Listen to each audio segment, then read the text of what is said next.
बिहार की राजनीति हमेशा पूरे देश का ध्यान खींचती है। कभी जाति समीकरण, कभी गठबंधन की उठापटक, तो कभी नेताओं के तीखे बयान। और अब जैसे जैसे चुनाव नजदीक आ रहे हैं, राजनीति की हलचल तेज होती जा रही है। आज हम बात करेंगे बिहार की राजनीति की, जहां प्रशांत किशोर, राहुल और मोदी दोनों पर निशाना साध रहे हैं। राहुल गांधी और तेजस्वी यादव वोट अधिकार यात्रा की सुपौल पहुंचने की तैयारी कर रहे हैं। अनुज कुमार ने महागठबंधन से बगावत कर दी है और तेजस्वी यादव ने एनडीए सरकार पर 4000 करोड़ के घोटालों का आरोप जड़ दिया है। तो आइए शुरू करते हैं बिहार के इस बदलते राजनीति समीकरण की कहानी। मैं नाहिद रजा, आप देख रहे हैं एक संदेश।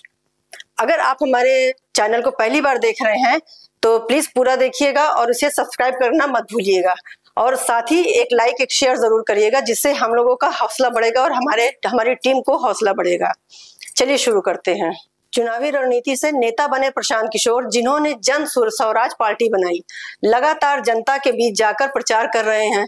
प्रशांत किशोर ने साफ कहा कि राहुल गांधी और नरेंद्र मोदी केवल एक दूसरे पर कीचड़ उछालने में व्यस्त हैं। राहुल गांधी, नरेंद्र मोदी एक दूसरे को गाली देने में माहिर हैं, लेकिन बिहार की बेरोजगारी, पलायन, भ्रष्टाचार और बिगड़ी हुई शिक्षा पर कभी कोई बात नहीं करता। तेजस्वी यादव भी उनके निशाने से नहीं बचे। उन्होंने तेजस्वी यादव पर तंज करते हुए कहा, तेजस्वी यादव पेंशन की बात करते हैं, लेकिन सरकार में थे तब ये पेंशन क्यों नहीं बढ़ाई? ये लोग बाप दादा के नाम पर राजनीति करते हैं। यानी प्रशांत किशोर सीधा संदेश दे रहे हैं, इस बार चुनाव सिर्फ भावनाओं का नहीं बल्कि शिक्षा, बेरोजगार, रोजगार, ईमानदारी का होना चाहिए। दूसरी ओर कांग्रेस और आरजेडी मैदान में उतरने को तैयार है। कांग्रेस सांसद रंजीत रंजन ने ऐलान किया कि 26 अगस्त को सुपौल से गुजरेगी वोट अधिकार यात्रा, जिसमें राहुल गांधी और तेजस्वी यादव दोनों शामिल हैं। उन्होंने कहा, ये यात्रा सिर्फ रैली नहीं, ये जनता की आवाज है। किसान, मजदूर, नौजवान की ताकत है। मोदी जी के भाषण हमेशा राहुल गांधी के नाम को लेकर शुरू होते हैं। यही बताता है कि विपक्ष से उन्हें कितनी तकलीफ है। ये यात्रा विपक्षी एकता का शो ऑफ भी होगी, यानी कांग्रेस और आरजेडी मिलकर एनडीए के खिलाफ माहौल बनाने की तैयारी करेंगे। कांग्रेस सांसद रंजीत रंजन का संदेश साफ है, अगर वोट का अधिकार बचाना है तो हमें संगठित होना होगा। लेकिन विपक्षी एकता की ये तस्वीर इतनी आसान भी नहीं है। नवादा सीट पर कांग्रेस नेता डॉक्टर अनुज कुमार को टिकट नहीं मिला और अब उन्होंने निर्दलीय चुनाव लड़ने का ऐलान कर दिया। उन्होंने कहा, अगर कांग्रेस मेरी मेहनत की कद्र नहीं करता तो मैं जनता के बीच जाकर निर्दलीय उम्मीदवार बनकर जनता की लड़ाई लड़ूंगा। यह बगावत महागठबंधन के लिए खतरे की घंटी है, क्योंकि नवादा वैसे भी बाहुबली नेताओं का गढ़ माना जाता है, और अगर अंदरूनी कला बढ़ी तो ये सीट महागठबंधन के हाथ से निकल जाएगी।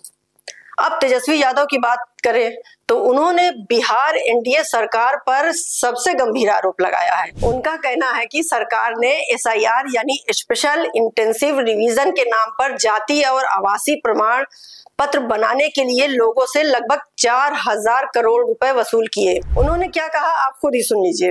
बड़ी है। और आपको एक बात, एसआईआर जो प्रक्रिया हुई है उसमें आवासीय प्रमाण पत्र बनवाना होता है कि नहीं होता? जातीय प्रमाण पत्र बनवाना होता है कि नहीं होता? घूस लिया जाता है कि नहीं लिया जाता? घूसखोरी बढ़ी है, अफसरशाही बढ़ी है।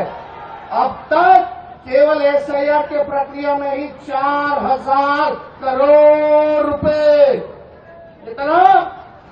4000 करोड़ रुपया केवल आवासीय प्रमाण पत्र और जातीय प्रमाण पत्र लेने के लिए इन अधिकारियों ने, भ्रष्ट सरकार ने लेने का काम किया। ये पैसा सब भाजपा के नेता चुनाव में लगाने का काम करेंगे, इसलिए भ्रष्टाचार लगातार जो है बढ़ रहा है।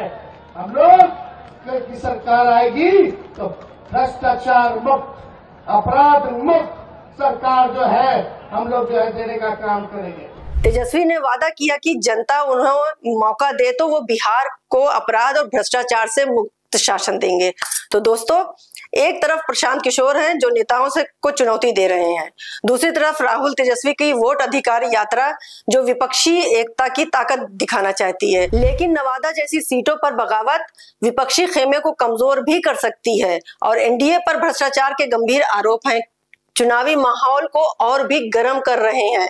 बिहार की राजनीति आने वाले दिनों में और भी दिलचस्प होगी।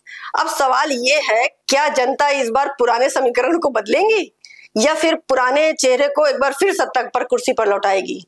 आपकी क्या राय है? कमेंट में जरूर बताइए कि किसे बिहार की अगली राजनीति का असली खिलाड़ी मानते हैं। नमस्कार।